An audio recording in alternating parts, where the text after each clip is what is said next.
Hey guys, Coach Sharf here. Welcome back from spring break. I hope everybody had a good week. Again, not the spring break we were all imagining, but again, I'm recording this at 2:56 on Monday the 13th. So y'all y'all could be in school right now, getting ready to get out. So um, we are jumping back into work. Again, I'm recording these on the afternoon. I'm going to post them tonight. I sent a remind message out. I'll have hopefully some more information on the rest of the school year after tomorrow. But in the meantime, we're still working. So we're jumping back in and I'm going to do the last 2 pages y'all were supposed to do last week. Still probably going to do them in separate videos, although there's only 5 on this page. I didn't look at the next page yet. But going to do 2 separate videos for page 3 and page 4. And then y'all should start working on pages 5 through 8 this week. And I'll post page 5 tomorrow, page 6 Wednesday, page 7 Thursday, page 8 Friday. All right, so jumping back into 13. Which line is parallel to the line whose equation is 4x plus 3y equals 7 and also passes through the point -5, 2? So, again, this kind of goes back to close to the beginning of the year. We had equations. You had to make an equation that was parallel to a given line or perpendicular to a given line. In this case, when it's parallel, our slope is the same, if we remember. It is written in standard form, all 4 equations, instead of slope-intercept form, but just like how our slope would have to be the same, our 4x the 4x and 3y do need to be the same, but our coefficients and signs on x and y need to be the same. So we can already go ahead and knock out 1 and 2. So then it's just a matter of plugging in -5, +2, seeing which one is correct. If we plug that in, it gives us -26, or if it gives us -14. So we're going to plug it in. I'm going to do 4 times -5 plus 3 times 2, which is -20 plus 6, which is -14. So our answer is answer choice 2, or again, B, if this was A, B, C, D. All right. Actually, I might do both pages because this next one's kind of quick. 14. In a given triangle, the point of intersection of the 3 medians is the same as the point of the intersection of the 3 altitudes. Which classification of the triangle is correct? So we didn't talk specifically about comparing like this. We did talk about medians and altitudes back between Thanksgiving and Christmas. So the median is a line that goes from a vertex to the opposite side and splits the opposite side in half, bisects it. Okay, so it would look like, let me draw this, see my point's right. Okay, we would draw it down and it would split that into 2 equal parts, right? That's the median. Okay, the altitude is a line that when we draw it, I'm going to draw a different looking triangle just so y'all can see it. Okay, when we draw it straight, it's not necessarily splitting this line in half, but we got to draw this one straight down so that it forms a right angle. Okay? So we draw it to the other side where it'll be perpendicular and form a right angle. So basically, we're looking for a combination of the two. Basically, we're looking for 3 perpendicular bisectors because the medians bisect, the altitudes form a right angle. Again, not something we talked about a lot, but when you get any question like this, where the different lines you can draw in the triangle, the answer is almost always going to be equilateral triangle, and it is the case here. Okay, so equilateral triangle is your answer. So it is 3, or again, it would be answer choice C. Okay. Line N intersects lines M and N, forming the angle shown in the diagram below. So going back to parallel lines with the transversal. Again, I think one of the easiest things we've done all year.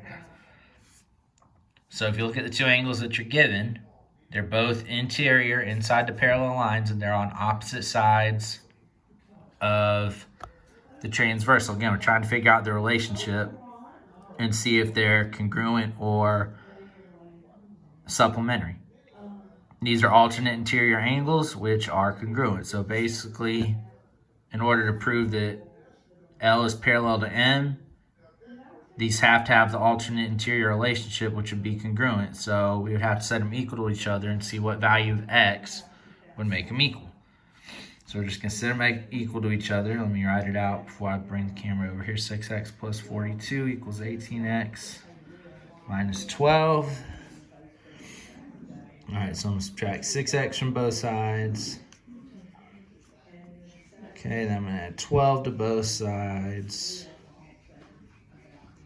So I'm going to get 54 over here. I'm going to get 12x over here.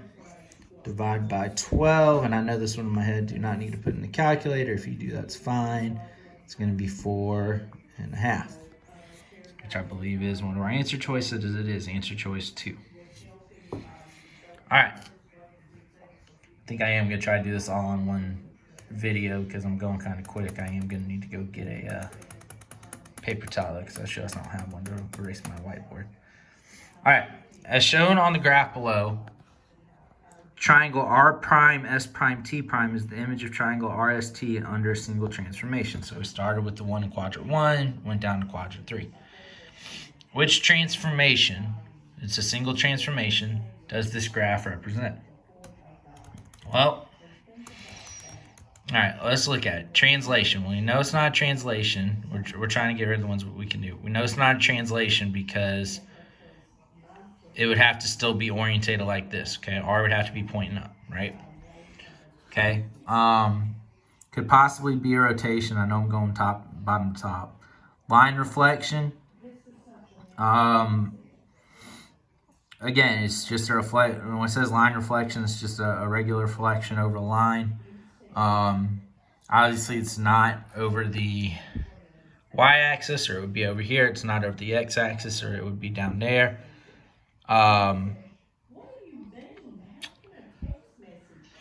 There is the possibility, I'm not going to draw it out because hopefully y'all can already see what the answer is. If you drew the y equals negative x line to line with the slope of -1 going down like that, could be a reflection over that line, but I'll go ahead and tell you it's not. Because I believe if I'm looking at it right, if I'm thinking about it right, the triangle would have to have been pointing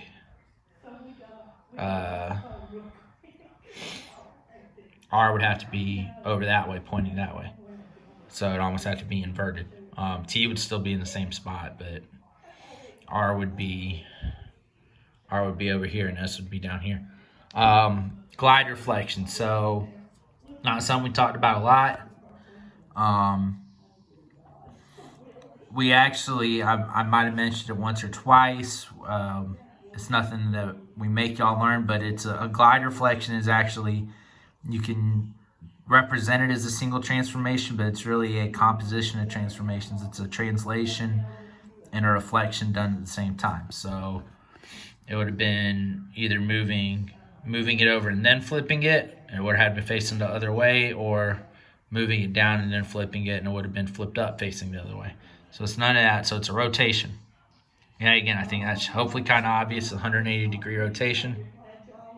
So our answer is answer choice 3. Okay. And I gotta go do something after this. So I gotta go check something. So I am gonna cut this video off after this. It's gonna be a short video, and then I'll do the 4th page. I gotta go take care of something for a minute, and I'll come back. All right, diagram below, circle O. PA is tangent to circle O at point A. PBC is a sequel at points B and C on the circle. So this is line segments on circle, one of the last things we did, okay, right before area and volume. So if we remember, we got to multiply the outside times the whole thing.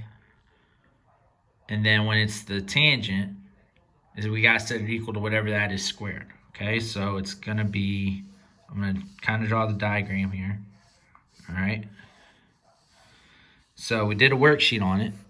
So if I said this was C, this was A, this was b, I would have to do a times a plus b equals c squared.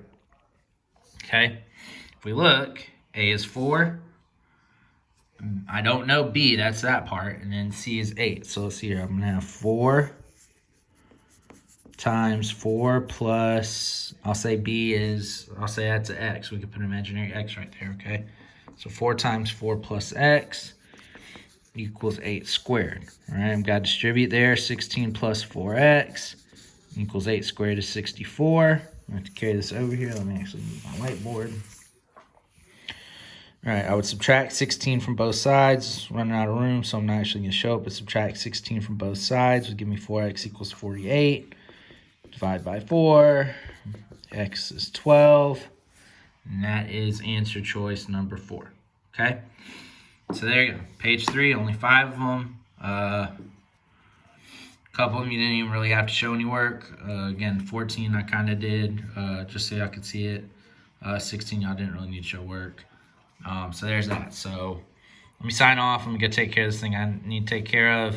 Again, you know, not that y'all are going to be viewing these in real time anyway. So I'm going to cut this video off, and then I'll come back in a little bit and do the video for page 4 and post them both tonight.